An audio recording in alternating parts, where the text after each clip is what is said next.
हमनी के संस्कृति, हमनी के संस्कार सदा रहे हमनी के साथ। भारत के महान ग्रंथ और काव्य सब के संपूर्ण संकलन सब्सक्राइब करें तिलक। निष्काम कर्मयोग। हाँ, निष्काम कर्मयोग। ई कौन सा योग है माधव, जे मनुष्य के पाप और पुण्य दोनों से मुक्त कर देवेला? ई एगो गूढ़ विद्या है पार्थ, जे एकर रहस्य के समझ लेवेला वह संसार में रहत हुए भी, संसार के सगरे कर्म करत हुए भी कर्म फल के बंधन से मुक्त रहेला। ई बड़ा अनोखा बात कह रहल बाड़ा केशव। हमार बुद्धि अभी तक एकरा ग्रहण ना कर रहल है। काहे कि तोहार बुद्धि पर अभी तक आसक्ति के पर्दा पड़ल है, और जे निष्काम कर्म योग हम तोहरा के बता रहल हैं ओकर बुनियाद ही निरासक्ति के आधार पर रखल गई है। हे अर्जुन, यह निरासक्ति योग के समझ लेबा तो तोहार जीवन में पूर्ण शांति आ जाए।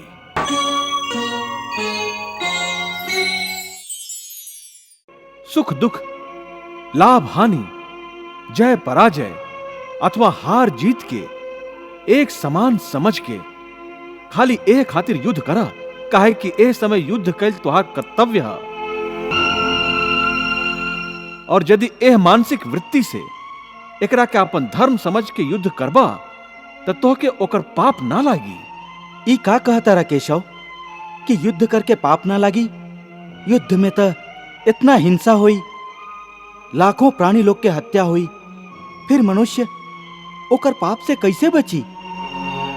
यदि कोनो भी काम निष्काम कर्म योग के रीति से कैल जाए तो ना तो ओकर पाप लागेला और ना ओकर पुण्य मिलेला। निष्काम कर्मयोग। हाँ, निष्काम कर्म योग। ई कौन सा योग है माधव, जे मनुष्य के पाप और पुण्य दोनों से मुक्त कर देवेला? ई एगो गूढ़ विद्या है पार्थ, जे एकर रहस्य के समझ लेवेला वह संसार में रहत हुए भी, संसार के सगरे कर्म करत हुए भी कर्म फल के बंधन से मुक्त रहेला। ई बड़ा अनोखा बात कह रहल बाड़ा केशव। हमार बुद्धि अभी तक एकरा ग्रहण ना कर रहल है। काहे कि तोहार बुद्धि पर अभी तक आसक्ति के पर्दा पड़ल है, और जे निष्काम कर्म योग हम तोहरा के बता रहल हैं ओकर बुनियाद ही निरासक्ति के आधार पर रखल गई है। हे अर्जुन, यह निरासक्ति योग के समझ लेबा तो तोहार जीवन में पूर्ण शांति आ जाए। हे माधव, एह योग के साधना कैसे कइल जाला? एह योग के नियम का है? ओकर साधना खातिर कई हजार बरिस के तपस्या के जरूरत नहीं के। एकर साधना तो एक ही क्षण में हो जाला। एक ही क्षण? हाँ, एक ही क्षण में। जौन क्षण में प्राणी आपन मन के रवैया बदल लेवेला उहे क्षण। बाकी हे केशव, केहू भी मनुष्य एक ही क्षण में आसक्ति के कैसे छोड़ सकेला? जब वो कर्म करेला तो ओकर फल के आसक्ति तो ओकर कर्म के हिस्सा होखेला, जेकरा अंतर्गत फल पावे के इच्छा से ही कर्म कइल जाला। हे अर्जुन, बस यहाँ से निष्काम कर्म योग के साधना शुरू होखेला। मतलब तू कहला कि प्राणी फल पावे की इच्छा से ही कर्म करेला, बाकी निष्काम कर्म योग ई सिखावेला कि फल पावे की इच्छा से ना, बल्कि अपन कर्तव्य पूरा करे खातिर, अपन धर्म के पालन करे खातिर कर्म करा। फल पर भरोसा रख के कर्म मत करा, काहे कि फल पावल तोहरा हाथ में नहीं खे। तोहरा अधिकार में खाली कर्म कैल ही है। कर्मण्येवाधिकारस्ते मा फलेषु कदाचन मा कर्म फल हेतुर्भूर्मा ते संगोस्त कर्मणि। कर्म तेरे अधिकार में केवल कर्म किए जा, तू कर्म किए जा।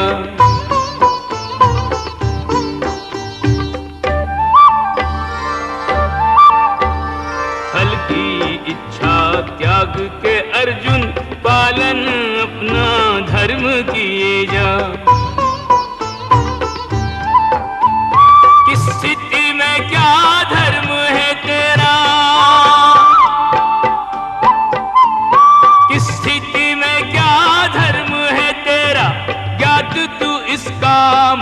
किए जा।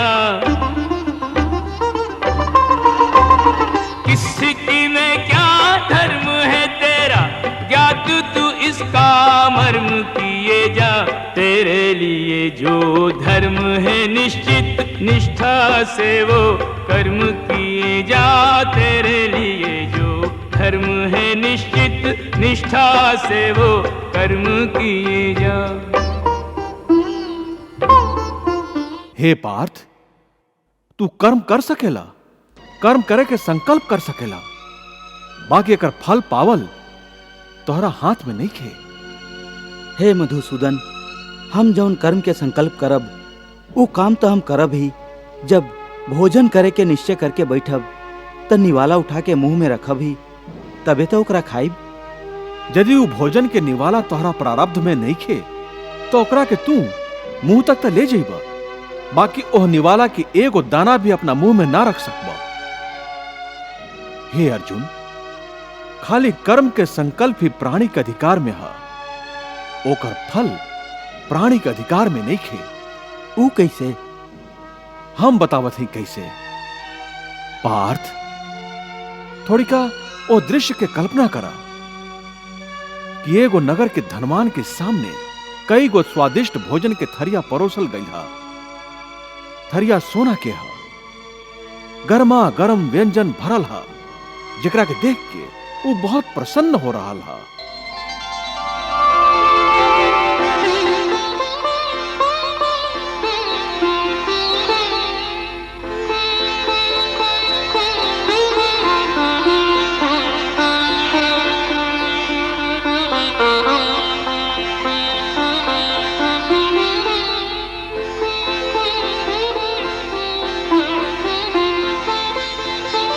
वो बहुत प्रसन्नता से पहला निवाला उठावेला।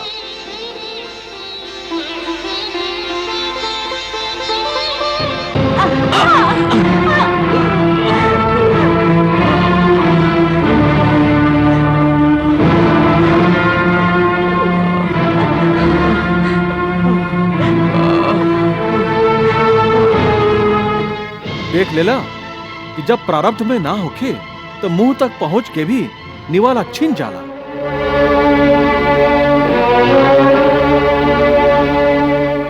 बाकी हे अर्जुन, यह उदाहरण के ई अर्थ भी नहीं खे कि तू सब कुछ प्रारब्ध पर ही छोड़ के स्वयं अकर्मण्य हो जा।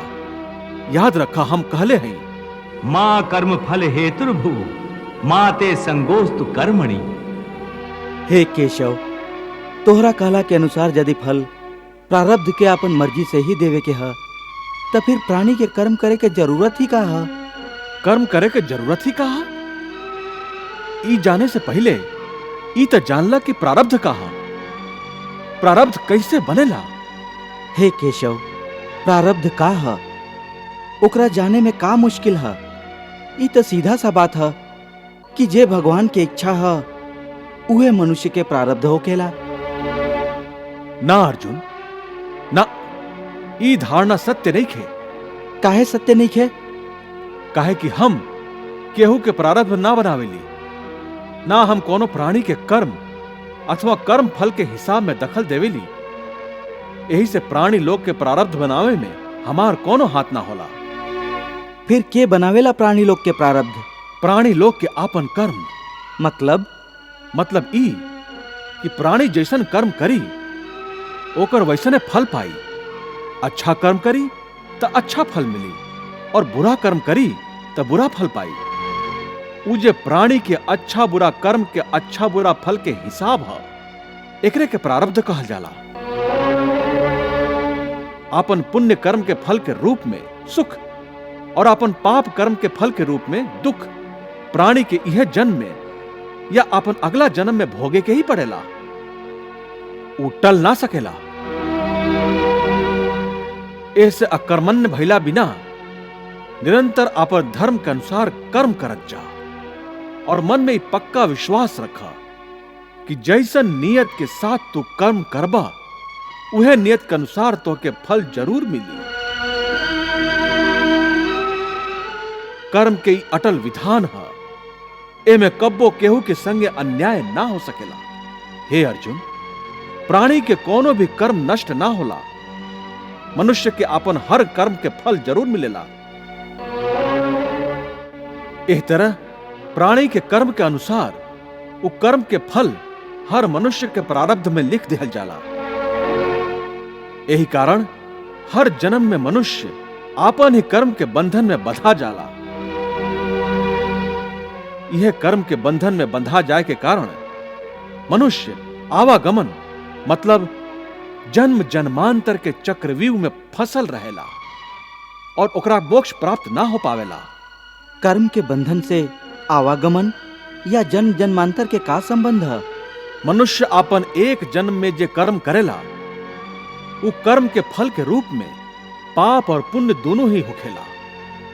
कबो पाप ज्यादा होखेला तो कबो पुण्य। दोनों के दुख सुख भोगत मनुष्य अपन नया जीवन में जे कर्म करेला ओकर हिसाब पाप पुण्य के खाता में नया सिरा से लिख दिया जाला। एह तरह ई नया कर्म के भोगे खातिर एगो और नया जन्म लेवेला और जन्म जन्मांतर के ई सिलसिला लगातार चलत रहेला और मनुष्य के आत्मा के आपन परमात्मा से मिलन ना होखेला, जेकरा के मोक्ष कहल जाला। हे कृष्ण, एकर अर्थ ते ई भइल कि मोक्ष प्राप्त करे खातिर मनुष्य के पाप और पुण्य से बचे खातिर कौनो कर्म ही ना करे के चाही। सगरे कर्म के त्याग करके सन्यासी बन जाए के चाही। कोनो भी मनुष्य अकर्मण्य ना हो सकेला। कर्म तो ओकरा हर स्थिति में करे के ही पड़ेला। बाकी सन्यासी लोग कर्म के त्याग तो करबे करेलन। हे पार्थ, सन्यासी भी कर्म के त्याग ना करेलन, ना ही कर सकेलन। हम पहले भी कहले रही कि सन्यासी भी कर्म करेलन। खाइल पियल, उठल बैठल, तपस्या कैल, साधना कैल, ये सब भी तो कर्म ही है। कर्म से केहू कैसे मुक्त हो सकेला? अकर्मण्यता श्राप है, कर्म योग वरदान। कर्म किए बिन जगत में प्राणी मृतक समान, प्राणी मृतक समान। यदि प्रारब्ध ही सब कुछ है तो कर्म की आवश्यकता क्या है?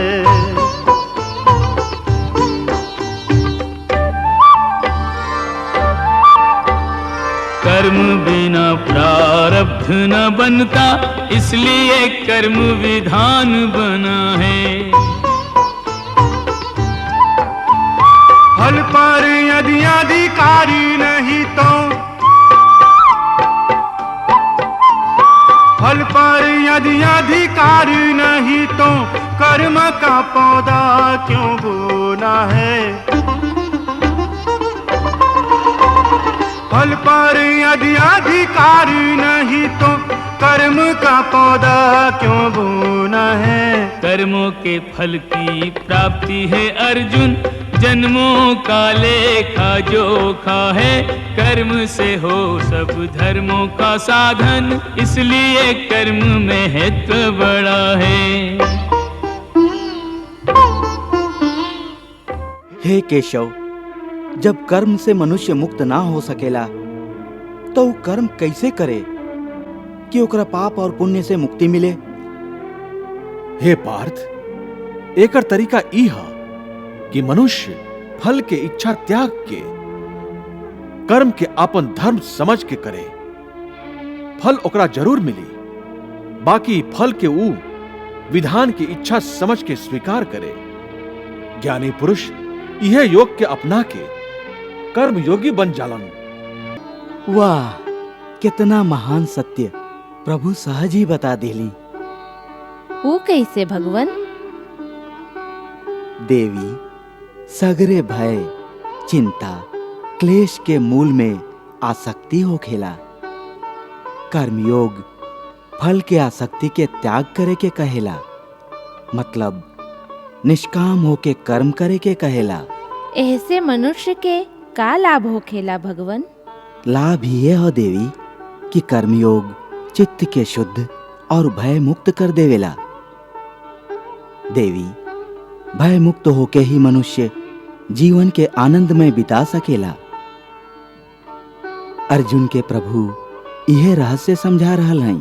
हे अर्जुन, तू इंद्रलोक दिव्यास्त्र पावे गल रहा, तब उर्वशी के मोह जाल में ना फंसल रहा, उर्वशी से मोहित ना भइल रहा, काहे कि वो समय तुहार मन निरासक्त रहे। हम तो इहवा आपन अतिथि के सेवा में अपना आप के समर्पित करे आइल हई। ना ना, ई धर्म ना है, ई त धर्म है, पाप है। हे अप्सरा, हमरा खातिर हर वो स्त्री जे हमार ब्याह के बंधन में नहीं की बंधाइल आदरणीय है, देवी और माई के समान है। तो का पृथ्वी लोक के इहे धर्म है कि पुरुष एगो कामातुर स्त्री के प्रेम याचना के निर्दयता से ठुकरा देवे? बाकी देवी, आपके और हमारा रिश्ता एगो स्त्री पुरुष के ना है, बल्कि धर्म और इंद्रलोक के नियम के अनुसार भी आप हमार माई हैं। उर्वशी के कारण तू विचलित ना भइल रहा, बाकी आज कैसे विचलित हो गई बड़ा? ओह समय तू अपन धर्म ना भुलाइल रहा, बाकी एह समय तू अपन धर्म भुला गई बड़ा। एकर कारण जानल चाहबा? तुहार मन तोहरा काबू में नहीं खे, काहे कि तू कर्म योग ना अपनैला। का कहला? कर्म योग से मन काबू में रहेला? हाँ अर्जुन, कर्म योग के कारण कर्म योगी के मन एहर ओर ना भटकेला, कर्म योगी के बुद्धि स्थिर हो जाला। यह तरह पत्थर के एगो मजबूत चट्टान के नदी के तूफानी लहर भी विचलित ना कर सकेला।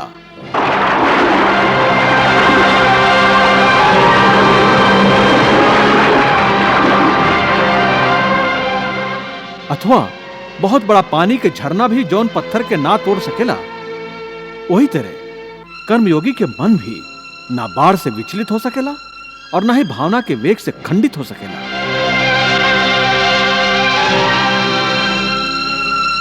हे पार्थ, ऐसे तू निष्काम कर्म योग के साधना कर, और निष्काम कर्म योग के सबसे बड़ विशेषता ई है कि तू कर्म करत समय भी कर्म के बंधन में बांधल ना जीवा।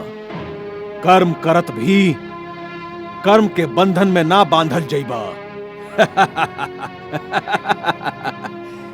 इक्का कह रहल बाणन कृष्ण, ऐसा लागता कि हमार प्रिय पांडु के निष्पाप पुत्र अर्जुन के कृष्ण उलझावे के प्रयास कर रहल बाणन। युद्ध खातिर तैयार करे हेतु भूल भुलैया में फंसा रहल बाणन।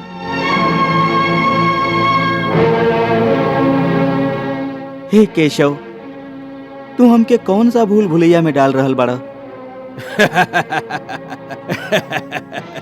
देख लेला संजय, अर्जुन के मन में भी संदेह के निर्माण भइल हा। ओकरा भी पता चल गई हा कि कृष्ण गोल मोल बात कर रहल बाड़न। हे केशव, कर्म करत भी कर्म के बंधन ना होई, ई कैसे संभव है? ओह कर्म के तरीका बतावा जैसे कर्म करा और बंधन भी ना होके। एकर बहुत आसान तरीका है, तू कर्म फल में आसक्ति मत रखा। ई कैसे हो सकेला? फल प्राप्ति की इच्छा तो हर केहू करेला। बाकी का इच्छा करे से मनुष्य के फल के प्राप्ति होखेला ना अर्जुन, कहे कि फल तो प्रारब्ध के हाथ में है, और जे भी मनुष्य फल प्राप्ति की इच्छा करेला ओकर मन फल के बारे में सोच के अपन कर्म और कर्तव्य से विचलित हो जाला, और ओकरा वो फल के प्राप्ति ना होखेला जेकर वो इच्छा के ले रहे।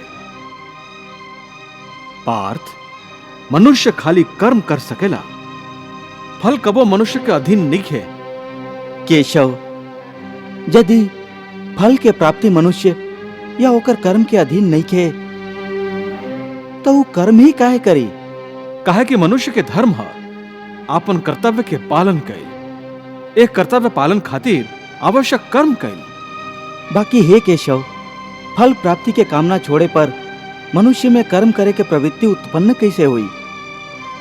यदि फल की इच्छा ना रही तो मनुष्य कर्म ही काहे करी?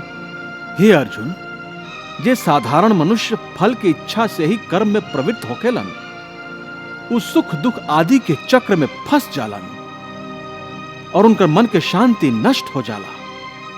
हर पल हर समय फल प्राप्ति के विचार से उनकर नींद उड़ जाला। हे पार्थ, तू दुर्योधन और ओकर भाई सबके ही देखला। बचपन से ही दुर्योधन, शकुनी और दुशासन आदि हस्तिनापुर के सिंहासन के प्राप्त करे खातिर कितना अधर्म कले बाड़न। याद है ना तो के वो लोग जब भीम भैया के पानी में फेंक दिले रहन, और वो घटना भी याद हुई जब यह कौरव लोग तू सब पांडव लोगन के लाक्षा गृह में जरा के मार डाले के चाल रचले रहन।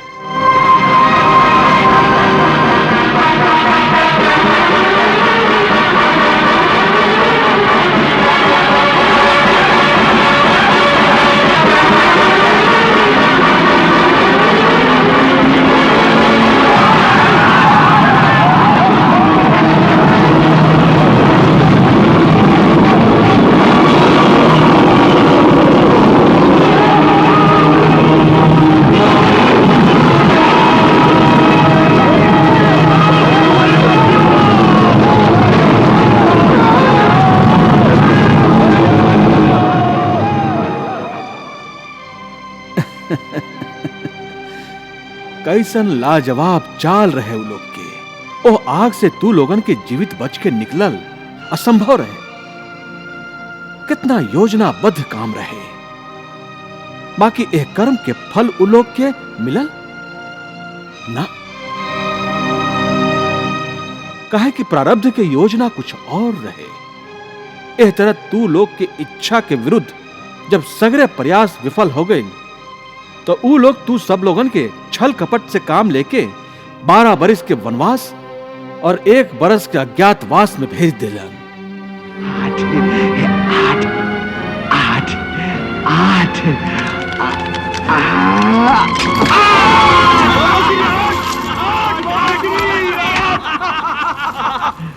वाह मामा जी वाह, का पासा फेंकले हई। बाकी बार बार प्रयास कैला के बाद भी कौरवन के उनकर इच्छा के अनुसार फल के प्राप्ति ना भइल और ये भुला गइलन कि फल प्रारब्ध के अनुसार ही मिलेला। ई दुष्कर्म के चक्र में वो लोग बुरा तरह फंस गइल बाड़न पार्थ, और जौन फल के वो लोग कामना कर रहल बाड़न वो फल उनका प्राप्त ना हुई, बल्कि दुष्कर्म के बुरा फल ही वो लोग के मिली। ई बात तो हमेशा याद रखिया। देवी, एक ओरी दुर्योधन है तो दूसर ओरी भरत के उदाहरण है। एक ओरी आसक्ति है तो दूसर ओरी निरासक्ति है। भरत के उनकर भाई श्री राम जी सिंहासन सौंपलन भी तो वो स्वीकार ना कैलन, तो दूसरा ओरी दुर्योधन आपन ही भाई लोग के राज छल कपट से छीन लेलस। भरत राज मिलला पर भी ओकरा स्वीकार करे के बदले श्री राम के प्रतिनिधि के रूप में ओकरा संभरलन।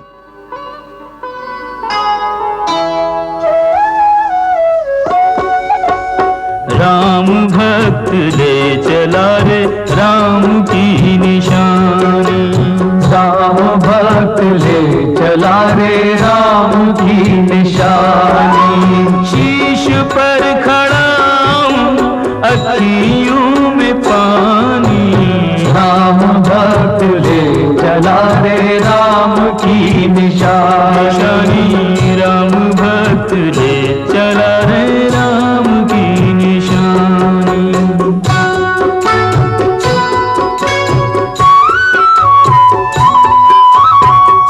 शीश खड़ा ले चला ऐसे राम सिया जी संग हो जैसे। अब इनकी छाँव में रहेगी राजधानी। राम भक्त ले चला रे राम की निशानी। राम भक्त ले चला रे राम की निशानी।